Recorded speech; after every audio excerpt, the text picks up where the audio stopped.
আসসালামু আলাইকুম। সম্মানীয় সভাপতি, উপস্থিত আমার সংগ্রামী ভাই ও বন্ধুরা, আগেই শুনেছেন ওয়াকাফ কানুন নিয়ে আমাদের পীরজাদা ওজায়ের ভাইজান আপনাদের সামনে অনেক কথা বলেছেন খুব সুন্দরভাবে।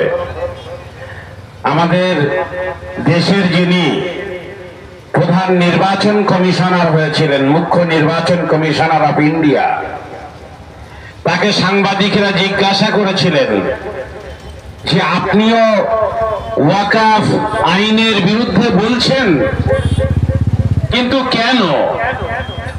খুব ছোট্ট ভাষায় বলেছিলেন যে ওয়াকাফ কানুন তৈরি করা হয়েছে মুসলমানদের মাটিগুলো কেড়ে নেওয়ার জন্যে। তাই আমি SY কুরেশি এই কালা কানুনের বিরুদ্ধে প্রতিবাদ করছি।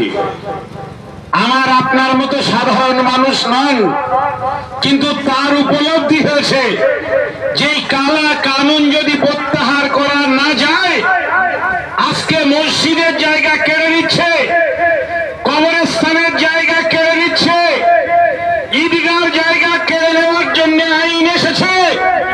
এরপরে মুসলমানদের ব্যক্তিগত জায়গাগুলো কেড়ে নেওয়া হবে।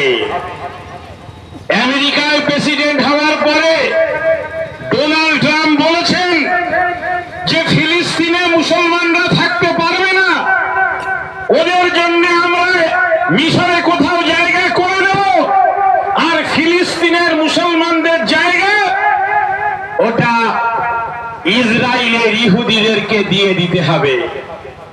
মাওলানা রফিক সাহেব আজকের সভার সভাপতি, তিনি আপনাদের সামনে বলছিলেন যে এখানকার বিজেপির নেতা বলছেন যে আমরা গাজার মতো করে দেব।